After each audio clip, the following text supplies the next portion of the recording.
Voilà, mes amis, on se réunit une fois de plus, Monsieur Drey, Monsieur Ababou et moi-même, et on a décidé de faire un petit cours aujourd'hui sur le chiffre 70. Pourquoi? Parce que c'est l'anniversaire de notre grand ami aujourd'hui. Monsieur Ababou a aujourd'hui 70 ans. Non mais regardez quand vous voit, parce que là vous faites très ashkenaz là. Souriez. Et le cours est dédié pour la Refoua Shelema de Meir Barour Ben Sharon Mazal, un enfant de 1 an ici en Israël qui est très très gravement malade. Il est dans un état critique et il faut vraiment prier pour qu'il puisse s'en sortir. Voilà, en tous les cas, comme je viens de l'annoncer, c'est l'anniversaire aujourd'hui de Monsieur Ababou, 70 ans, et on a décidé tous les trois de parler sur le chiffre 70. Je vais faire juste une petite introduction, et après je passerai la parole bien sûr à mes grands amis, des gens extraordinaires. Et vraiment, merci au Maître du Monde de nous avoir permis de nous connaître ici en Israël. Et on a déjà fait un cours tous les trois ensemble. Évidemment, on va en faire beaucoup d'autres encore. Ce sont les miracles de Jérusalem. Les miracles de Jérusalem, absolument. Et comme on dit, la délivrance viendra de France. Alors peut-être que nous, on est la trompette de la France. On est la vague avancée, disons. Voilà. Et puis c'est intéressant parce que, regardez, finalement, c'est une association Sfarad Ashkenaz. Absolument. Donc ça veut dire que c'est le regroupement d'Israël, l'unité d'Israël, de Yehuda et de Yosef. de Yehuda et de Yosef, absolument. Yehuda, c'est les Sfaradim. Bien sûr. D'accord. D'accord. Oui, absolument. Mais bon, moi en vérité, je suis Sfarad d'origine parce que ma mère, elle sait qu'elle est d'origine portugaise. Ah bon? Elle est née en Hongrie, mais elle est d'origine portugaise. Donc finalement... Vous avez un lien de parenté. finalement... J'ai découvert dans mon voyage au Portugal que le nom Ababou était d'origine portugaise. Alors on est tous des Portugais. Voilà. En tous les cas, le chiffre 70, mes amis, est un chiffre d'une importance capitale. D'abord, comme on l'a souvent expliqué, Israël est d'une certaine manière le laboratoire expérimental de l'humanité tout entière. Quand Israël est descendu en Égypte, ils étaient 70. Et nos maîtres disent, pourquoi? Pour nous faire comprendre que ce n'est pas seulement Israël qui est descendu en exil, et qui restera en exil jusqu'à la délivrance finale, c'est les 70 nations. Exactement. La seule différence, c'est que les 70 nations ne le savent pas, parce qu'elles n'ont pas été déplacées géographiquement, mais elles sont dans un exil intérieur qui est aussi fort que le nôtre.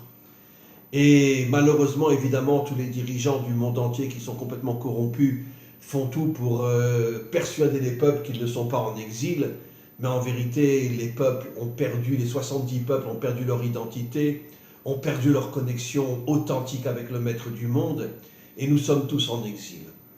Je voudrais juste rajouter aussi que le mot Sod, les secrets de la Torah, le mot Sod a aussi pour valeur numérique 70. Et là, je voudrais dire quelque chose, avant de vous céder la parole, quelque chose de très important. Il aura fallu qu'on attende des millénaires pour qu'on se rende compte, excusez-moi de le dire, mais grâce à Internet, qu'il y a un réveil parmi les nations, que ce ne soit pas parmi les dirigeants. Eux, ils iront tous en enfer, et comme ça, il n'y aura plus de place pour nous. Voilà. Mais je parle des peuples. Il y a un réveil parmi les peuples d'une authenticité, d'une véracité, quelque chose d'absolument incroyable. Incroyable. Je n'ai même pas de mots pour le définir. Cette pureté, cette force, cette vérité qui est en train de se dévoiler chez les nations.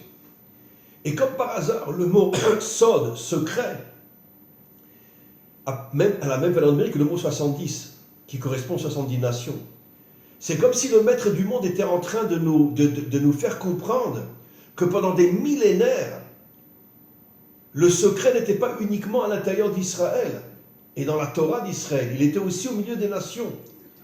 Mais ce secret était complètement voilé parce que les nations étaient manipulées par des dictateurs qui les retournaient contre Israël. Mais aujourd'hui, les nations prennent conscience de tous les mensonges qu'on leur a transmis pendant des millénaires, et le secret des nations est en train de se dévoiler aussi. Et je terminerai juste par une phrase que j'ai déjà citée des milliers de fois. Rabbi Shimon Bar Yochai dans le Zohar dit clairement que l'armée du Mashiach ne sera pas uniquement une armée de juifs, mais la grande majorité de cette armée serait une armée de non-juifs, puisqu'ils sont beaucoup plus nombreux que nous. Et des millions d'hommes et de femmes parmi les nations se joindront au Mashiach avec Israël pour lutter contre tout le mal qu'il y a dans le monde. Cette unité, comme on a souvent parlé dans nos cours, M. Ababou et moi, de cette unité qu'il y aura, ce couple qui va être reconstruit. Israël, les 70 nations, et avec Hachem, ça fait donc le chiffre 72, qui fait allusion au chesed, à la bonté.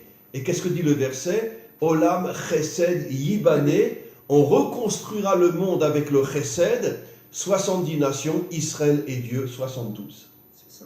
Voilà. Et donc, encore une fois, un très grand jour d'anniversaire à notre grand ami. Et parlez-nous du chiffre 70. Bien, d'abord, Fort. Rav, merci beaucoup pour ce jour d'anniversaire. Écoutez, il faut quand même comprendre quelque chose de très important. Dans Adam Arishon, avant la faute, Adam Arishon étant relié à son être féminin, Chava, ils formaient ensemble les nations et Israël. Les nations étant formées par le chiffre 70 et Adam étant formé par le chiffre Aleph. C'est-à-dire que les nations Chava représentaient les 70 qui recouvraient le côté masculin de Adam qui était lui en fait Israël. La force du serpent, ça a été de séparer le 70 du 1, du Aleph. Pendant toute l'histoire. Pendant toute l'histoire. Séparer Israël des nations. Exactement, toute histoire. Donc il faut bien comprendre que, en fait, la première fois où le 70 a été réuni, c'était avec les enfants de Jacob, véritablement. Pourquoi? Parce que, en fait, il s'est passé une chose très importante à partir du moment où il y a eu la faute et jusqu'à disons, le temps de Babel, où les 70 nations se sont, encore une fois, reformées. Mais à l'envers, on va le comprendre, mais ça s'est formé à l'envers, c'est-à-dire contre le projet de Dieu. Ce qui s'est passé, c'est que, en fait, avec la faute d'Adam Arishon et toutes les générations qui ont suivi, et il y a eu 10 générations entre Adam Arishon et Noé, et en plus 10 générations entre, etc., Noé et Abraham, à chaque génération, il y a eu une descente des nations. Une descente des nations, c'est-à-dire, ça veut dire quoi? Ça veut dire véritablement que les nations sont rentrées dans un monde d'obscurité. En vérité, tout a commencé avec Nimrod. Oui, absolument. Qui a tout fait pour casser l'identité des 70 nations. Oui, le Harizal dit que, en fait... Son projet du mal. Oui, le Harizal dit en fait que ces âmes qui sont tombées, se sont retrouvées, c'est pas moi qui le dis, c'est le Harizal dans son livre Etz HaChaim, je ne me rappelle plus la page d'ailleurs, mais ça se trouve, eh bien elles sont tombées dans tout simplement les âmes qui sont rentrées en Égypte. C'est pour ça que la formation du 70, Rav, s'est trouvée directement en Égypte, parce qu'elles avaient reçu les fameuses, entre guillemets, 70 âmes de l'universel. Et à partir de ce moment-là, les souffrances ont commencé. Pourquoi, dit le Harizal, les souffrances ont commencé? Parce qu'en fin de compte, chaque âme qui venait s'inscrire dans les âmes d'Israël, qui était portait en elle une partie des nations. Portait en elle une partie des nations, et donc, comme elles ont fauté, elles sont tombées dans l'obscurité, elles devaient réparer cette faute par la souffrance. Par la souffrance. Et donc, les 70 âmes des nations, n'est-ce pas, qu'on retrouve dans le peuple d'Israël, se sont très vite séparées après la faute d'Israël. Et évidemment, le grand, entre guillemets, perdant, c'était le projet de Dieu. Parce que, évidemment, à partir de ce moment-là, les âmes universelles se sont retrouvées quelque part libérées du joug d'Hachem, du joug de Dieu. Et à partir de ce moment-là, elles se sont senties libres, et c'est toute l'histoire.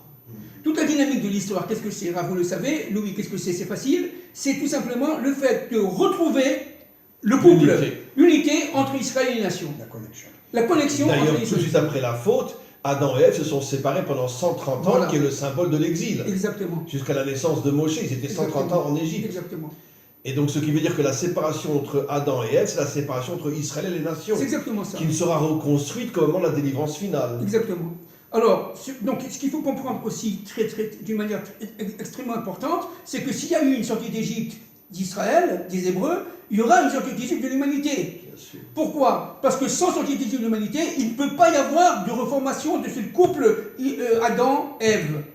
Ève étant formée, je le répète, par cette extériorité que sont les nations, mais Ève qui est extérieure à Adam va rentrer dans son intériorité. C'est-à-dire, elle forme Or Makif, comme on l'a dit l'autre fois, mais l'importance, et ça le serpent le sait, c'est qu'elle va rentrer dans l'intériorité pour pouvoir guider son homme, pour pouvoir guider Israël. Et c'est exactement ça le Mashiach. Le Mashiach, qu'est-ce que c'est? En fait, c'est le couple Israël-nation qui se reforme, avec en extériorité les nations, en intériorité Israël, pour former tout simplement 70 plus 1, ça fait 71, plus Hachem, ça fait le code 72, c'est-à-dire Chesed.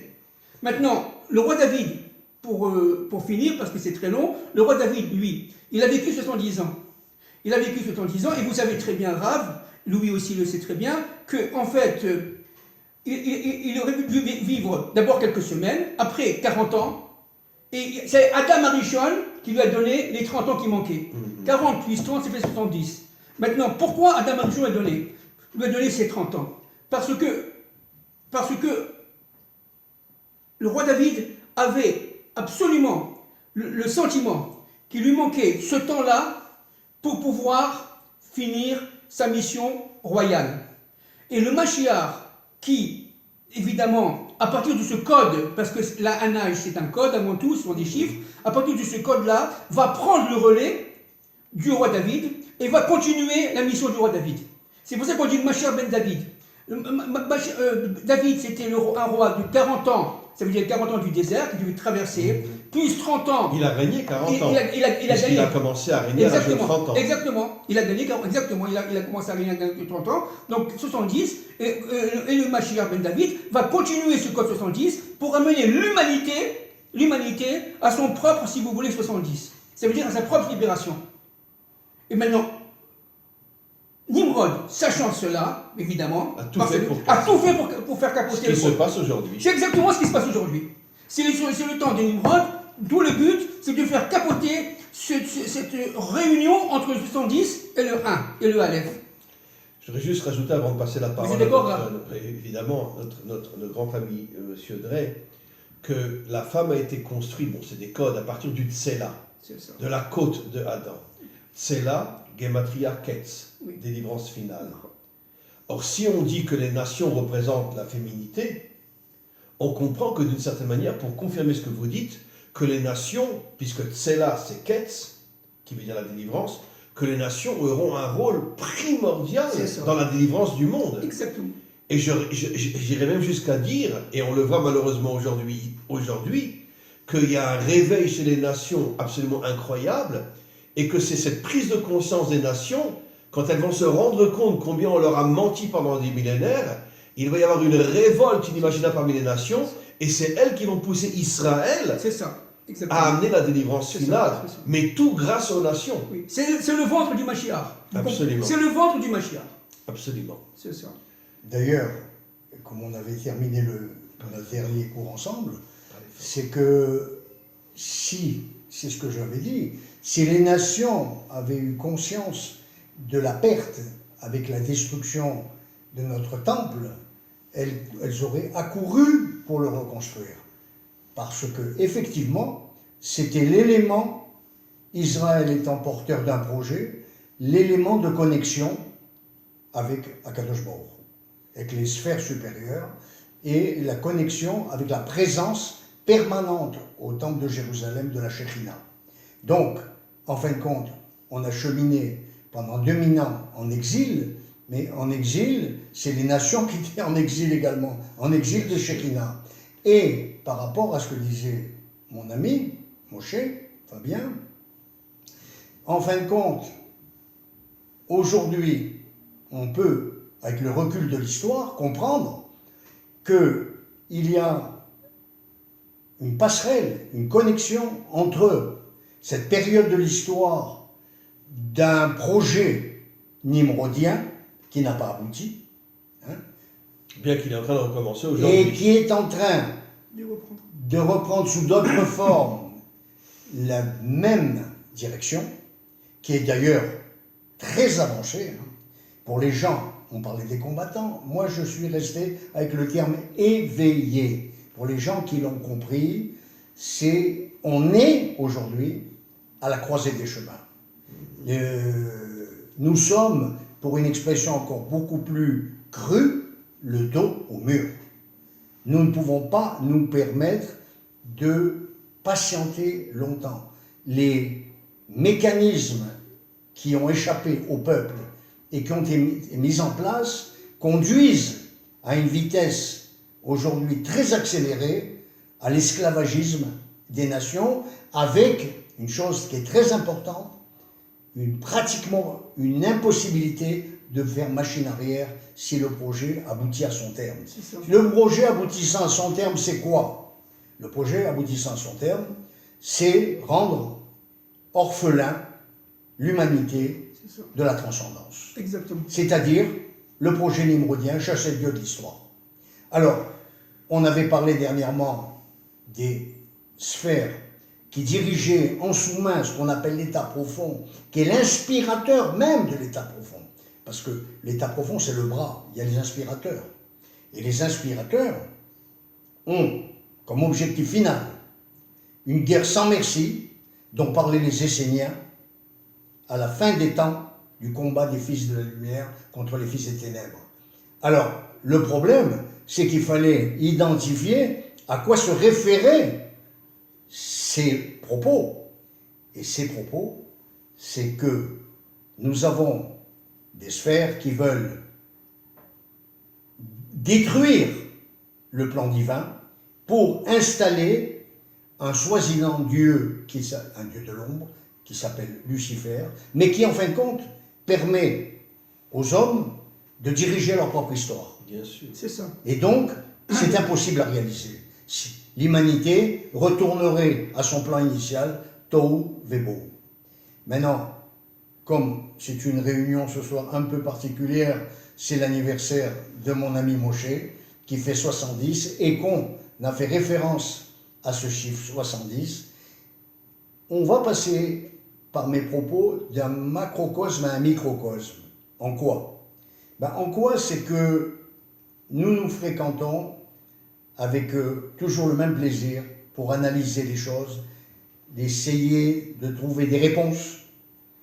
Et il y a quelques années, il m'avait dit « Mais comment tu vois ta vie en Israël ?» Je vais lui dire « Tu sais, c'est très, très délicat ce que tu me demandes parce que la vie de chaque homme est un tikkun. » Une réparation. Une réparation. Et en fait, c'est pas très facile parce que pour qu'un homme en ait conscience, quand je dis un homme, un individu, une femme également, il faut qu'il ait une grande connexion avec Hachem.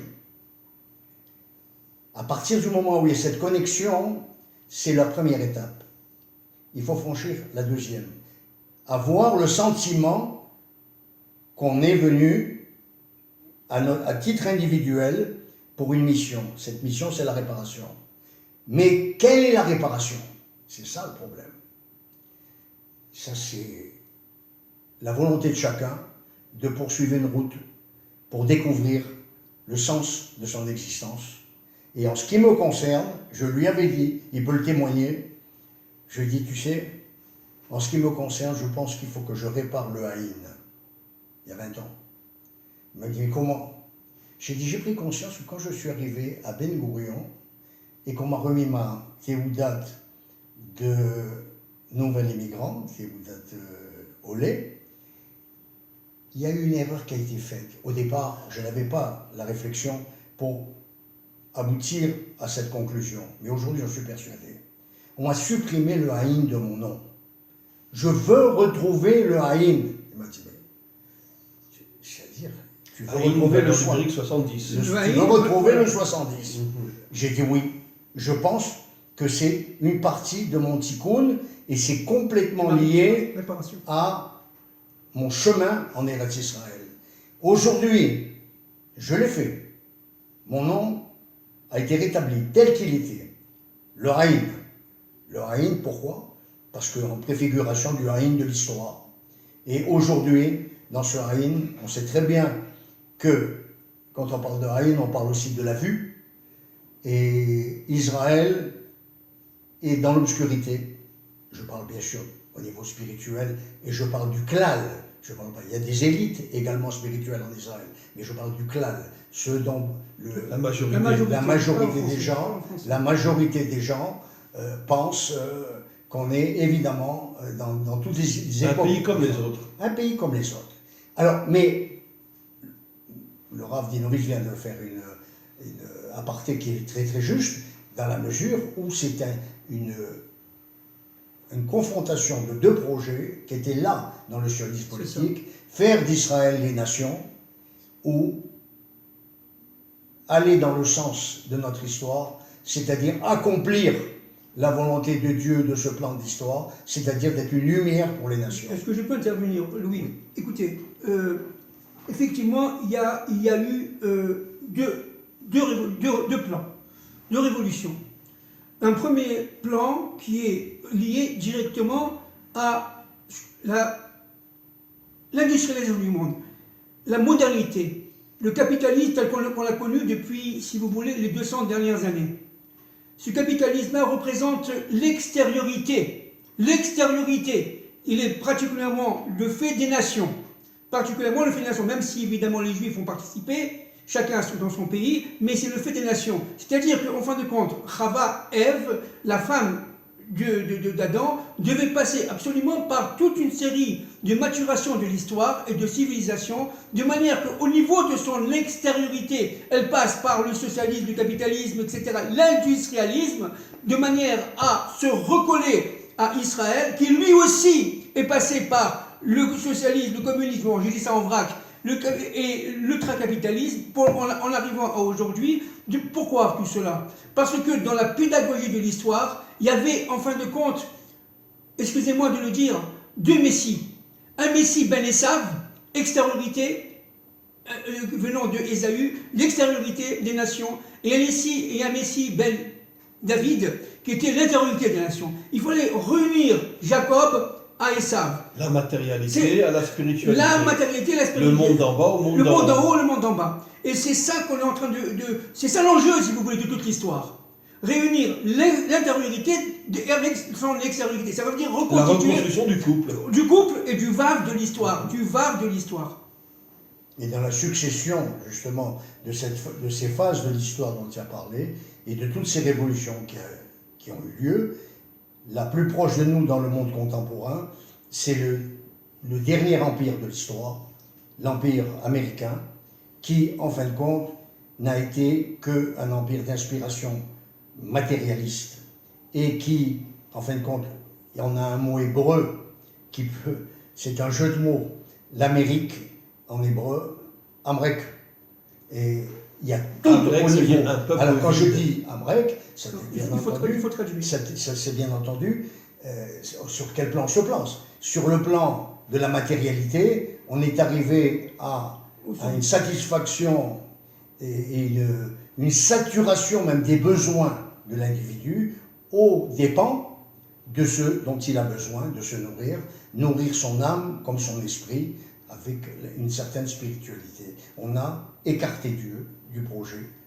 Et ça s'est fait doucement, mais là on est arrivé au stade ultime où véritablement on veut changer les genres des enfants, on veut changer les sexes des personnes, c'est-à-dire quelque chose d'abominable. Abominable, c'était au début de la Bible, la punition quand on veut comprendre la Genèse. Qu'est-ce qui s'était passé à l'époque de Sodome et Gomorrhe? Alors, espérons, c'est notre grand espoir, que l'humanité va se ressaisir pour ne pas aboutir au même travers et qui pourrait être une tragédie sans précédent.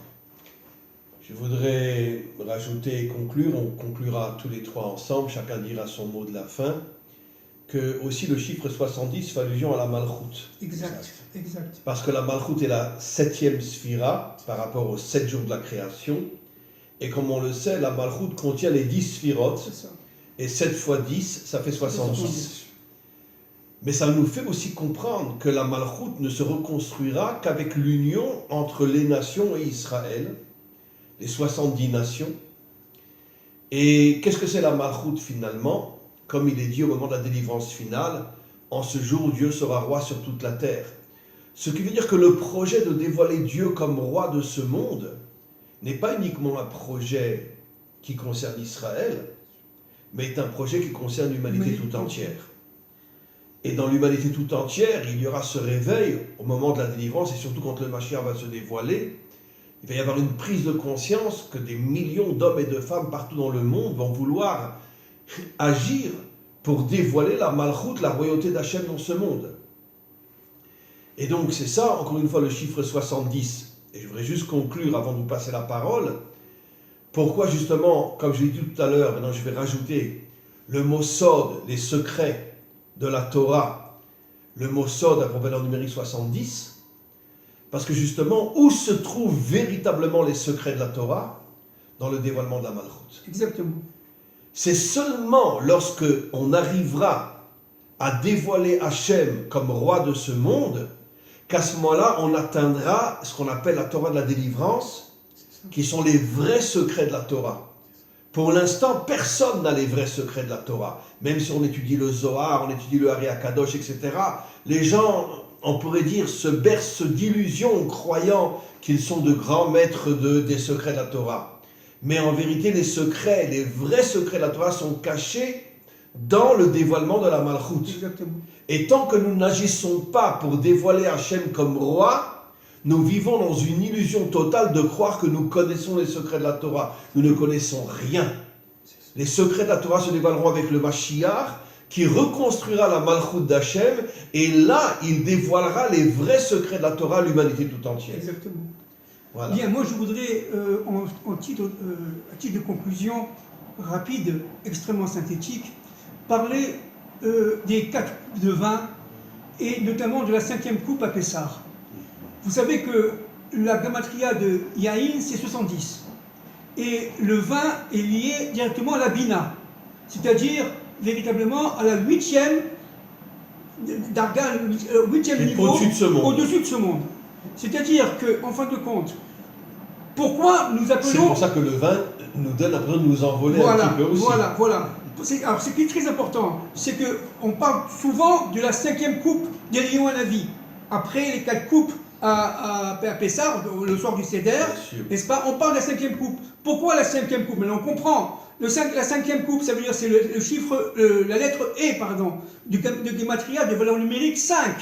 À partir de ce moment-là, on dit, en fait, voilà, la Malchoute qui est féminine va utiliser le E, parce que Yudke va E, et cela, le E, il est où? Dans la Bina. Il est dans la Bina. Donc ça, c'est très très important. C'est-à-dire qu'en fin de compte, la Malchoute, qui, comme a dit le Rav, liée directement au chiffre 70, va relier, en fin de compte, ses propres forces à celles de la Bina. La Bina va entourer la Chorma, ça veut dire la sagesse, n'est-ce pas? Et cela va pénétrer dans le Keter, dans la couronne. D'ailleurs, le Zohar dit pourquoi Hachem s'est adressé pour la première fois à Abraham quand il avait 75 ans, 70 et 5. Exactement. L'union entre la Malchoute, 70, et le premier He, qui a pour valeur 5 dans le nom divin, l'union entre la Malchoute et la Bina. C'est exactement ça. Et si on ajoute encore un, ce sont les 72 noms de Dieu. Voilà. Donc, c'est une soirée magnifique, émouvante, je vais dire pourquoi, parce que ça dépasse un peu le cadre d'une simple rencontre avec nos téléspectateurs, nos auditeurs. Aujourd'hui, c'était une rencontre amicale, on a voulu faire partager tout le monde. C'est une rencontre que Fabien et moi, plus qu'avec le Ravdinovitz, qui est une relation plus récente, même si elle est très, très solide et très affective, c'est quand même 55 ans. 56 ans même précisément. Et nous sommes toujours là, nous avons fait le même chemin ensemble. Et lui dans les universités, moi également dans un cheminement de multinationale qui m'a permis, comme lui, de prendre conscience quand nous étions arrivés à un carrefour de notre destin, quand nous avons saisi la problématique de notre présence juive en Galoute et nous avons répondu, comme j'ai entendu un jour le Rav Botchko, ça m'a interpellé, on l'avait interviewé, et évidemment un maître de la Yeshiva d'Etzleben, il ne pouvait pas être en dessous de la réponse qu'il a donnée. On lui a dit, mais Rav, vous avez laissé tomber votre Yeshiva d'Etzleben, mais pourquoi? Et il a répondu, parce qu'un peuple doit être au rendez-vous de son histoire. Voilà, c'était ça. Un peuple doit être sur sa terre. Voilà. C'est pour ça que je dis toujours que nous devons cesser de nous appeler juifs, et Hébreux. on doit redevenir des ivrim, Des des Hébreux. Car la véritable définition de l'identité d'Israël, c'est être un Hébreu et pas être un juif. Et c'était d'ailleurs dans les cours de Manitou un élément très important, Absolument. car il faisait un grand distinguo entre juifs et hébreux. Et la mission du retour sur cette terre, c'était ça, redevenir un hébreu. Alors, une fois de plus, on dit un grand Mazel Tov à notre grand ami qui a aujourd'hui 7 ans, 70 ans. Et vous voudrez bien. On enlève le zéro. Et vous êtes aujourd'hui à l'âge de la Malchoute. Exactement. Et puisque 70 c'est la Malchoute. Et au niveau du Sod. C'est ça. Donc, Be'ezrat Hashem, que vous grandissiez encore plus que vous l'êtes déjà, et qu'on continue tous les trois à informer le monde de la situation dans laquelle nous nous trouvons, et de réveiller des consciences, et d'amener la délivrance. Amen. Vechen Yehi Ratzon. Amen. Amen. Amen.